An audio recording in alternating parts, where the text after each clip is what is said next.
tuned into Quick Charge, the high voltage podcast bringing you the top stories in electric vehicles and sustainable energy daily. And it's all powered by Electrek. Welcome to Quick Charge. It's December 16th, 2024, and I'm your host, Joe Boris. It's been a busy weekend for Tesla news, but not in a good way.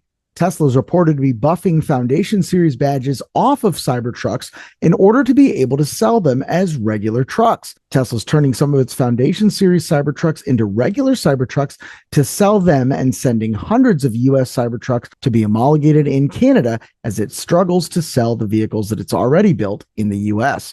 Foundation Series trucks were the first Cybertrucks produced and meant for reservation holders. Tesla added $20,000 to the price and bundled a bunch of features and accessories together for the Foundation Series. In October, Tesla switched production to regular Cybertrucks, which are cheaper, but we now learn that Tesla is still stuck with many of its original Foundation Series trucks. The automaker is now planning on de-Foundation Series some Cybertrucks, according to a source familiar with the matter and documents obtained by Electrek. On top of the $20,000 bundle of features and accessories that Tesla is adding to the Foundation Series Cybertruck, the vehicles also have special laser-etched badging outside of the vehicle and Foundation badging inside the dash. Tesla is sending the Cybertrucks to service and collision centers across the U.S. to have those removed in order to sell them as regular Cybertrucks for $20,000 less. Sources familiar with the matter also confirmed that Tesla plans to modify more than 800 Cybertrucks to homologate them for the Canadian market and ship them to Canada, where Tesla believes they have a better chance to sell them. All these efforts are putting more pressure on Tesla's service and collision center workforce, resulting in longer wait times for owners. Now, if that were the only bad news for Tesla over the weekend, that would be plenty, but there is still more. Tesla's reported to be having a major issue with its self-driving computer inside its new cars.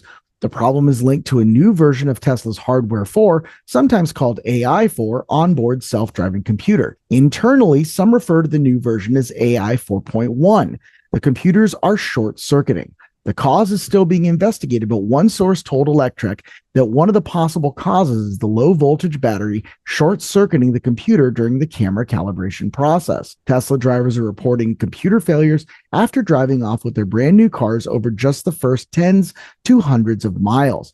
Wide-ranging features powered by the computer like active safety features, cameras, and even GPS navigation and range estimations fail to work. Insider sources told Electrek that the problem is quite wide-ranging, affecting vehicles built over the last few months with the new computer. Two sources said that Tesla is currently receiving a high number of complaints about the issue and has yet to release a service bulletin about it. One source says that Tesla service is being told to play down any safety concerns related to the problem to avoid people believing their brand new Teslas are undrivable. The issue arose at the end of the year when Tesla was trying to deliver a record number of vehicles to avoid an entire year down in deliveries, the first time in over a decade that Tesla has failed to grow year over year. Now, it's unclear if Tesla has reported the issue to the NHTSA despite the fact that the broken rearview camera goes against federal safety regulations, which may force a recall. At the moment, the main remedy being discussed is a computer swap, but Tesla is also looking to push a software patch to help temporarily. Tesla service is currently being overwhelmed by the issue, and Tesla's pushing service appointments to next year. Now, we also want to include Electrek's take here. This is obviously written by Fred Lambert, our editor-in-chief. He says, "I'm not hating here. This is a significant issue that customers should be aware of. It's significant enough that several insider sources decided to reach out about it, and many customers are complaining about the issue." The top comment here by FC that's liked by 5 people so far, "I've actually seen several posts on the Model Y subreddit in the past month where people have experienced this failure. One guy's post I read said he had the computer replaced, went to pick it up, and as he was leaving the parking lot, the new one failed. He had no camera views, no parking distance estimators, no autopilot. The car was only a few weeks old. The second replacement computer has held for the last 2 weeks, the last I read." So obviously, big issues facing Tesla and big issues facing the entire EV auto industry coming up in 2025. That's thanks to this guy. The Trump transition team has fleshed out its plan to destroy the US EV market. That's again written by Fred Lambert, who reports that Reuters has obtained documents from the Trump transition team and released reports based on them. They now obtained some of their plans for the electric vehicles. Trump reportedly is looking to cut the federal EV tax credit, federal funding for charging stations, and move it to secure battery materials. Incoming U.S. President Donald Trump's transition team is recommending sweeping changes to cut off support for electric vehicles and charging stations and strengthen measures blocking cars, components, and battery materials from China, according to a document seen by Reuters. A lot of the $7.5 billion funds for charging stations have already been allocated, and it could prove difficult to divert those funds to other projects. The documents make the battery materials, quote, a national defense issue. Taken together, the recommendations are a stark departure from Biden administration policy, which sought to balance encouraging a domestic battery supply chain separate from China with a rapid EV transition. The transition team would direct money now flowing to building charging stations and making EVs affordable into national defense priorities, including securing China-free supplies of batteries and the critical minerals to build them. The Trump transition team also plans to put tariffs on parts and batteries from all countries and associate them with Chinese allies. Whether or not that does anything to stop Americans from buying electric cars remains to be seen. It's certainly not stopping the rest of the world, and that includes China. BYD, of course, China's largest automaker, has already built 1 million EVs in 2024 as annual sales of the brand's vehicles soar. According to a WeChat post from the Xi'an High-Tech Industries Development Zone Administration Committee on December 13th, BYD's largest EV production facility in China hit the 1 million build mark for the first time ever. The facility is located in Jian, the Shanxi province of northwest China, and has been in operation for 20 years. And I apologize to every Chinese listener just enduring my butchering of that language. I apologize profusely. I'll try better next time. BYD's largest production facility operates 4 EV assembly lines simultaneously, capable of producing 4,000 to 4,400 vehicles per day. That's more EVs than some OEMs make in a month.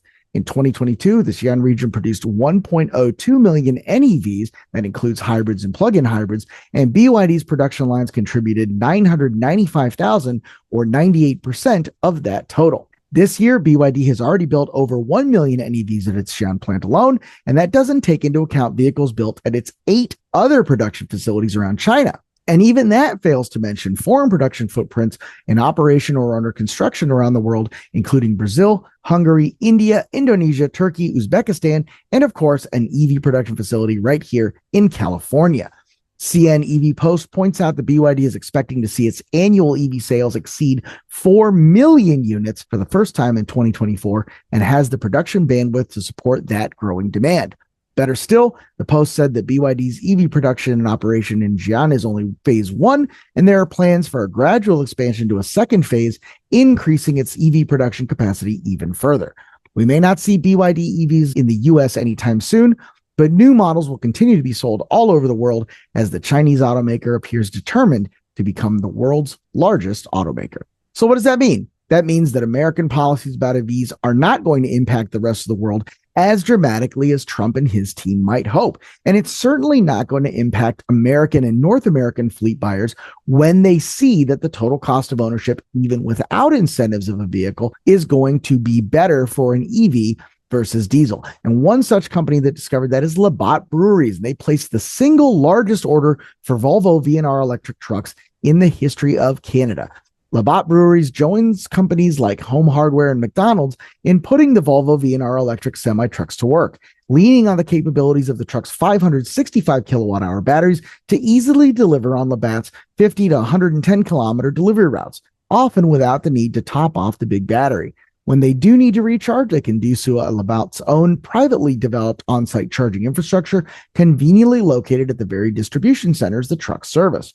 The big over-the-road Volvo trucks can recharge from 10 to 80% in under 60 minutes on a DC fast charger. That kind of capability, coupled with a lower total operating cost and reduced downtime for maintenance when compared to diesel, makes the switch to electric an easy choice. And that's being noticed by other fleets throughout Canada as well. Quote, "We have seen increasing demand for battery electric vehicles in Canada, particularly Ontario and Quebec, helping customers make progress towards their decarbonization goals by adopting BEVs." That's according to Matthew Blackman, Managing Director of Canada, Volvo Trucks North America. "We are proud to support Labatt's leadership in sustainable transportation solutions and their commitment to minimizing the environmental impact with their zero tailpipe emission trucks." Now, finally, we like to end these shows talking about the grid, talking about the environment, talking about sustainability. Today is no different. And Wisconsin's most powerful solar farm has just gotten the go-ahead. The Public Service Commission of Wisconsin has approved Vista Sands Solar Farm, which will become the most powerful solar farm in the state. Doral Renewables Portage County project will be the most powerful solar farm in Wisconsin and among the most powerful in the U.S., generating nearly 1.3 gigawatts of electricity, enough clean energy to power more than 200,000 homes. Vista Sands is expected to generate about 2.1 million megawatt hours annually, taking around 2 years to build the solar farm. Doral is leasing about 8,500 acres of private farmland, and when the leases are up, the land will return to its owners. The project comes with $1 billion price tag, but will generate about 500 construction jobs and create 50 permanent positions once completed. On top of that, it's set to deliver big benefits to the local community, with utility aid payments expected to bring in more than $6 million a year to Portage County and the municipalities hosting the solar farm. That's all I've got for today, December 16th. Be sure to like and subscribe so you get to close out the year with all the latest news from Electrek.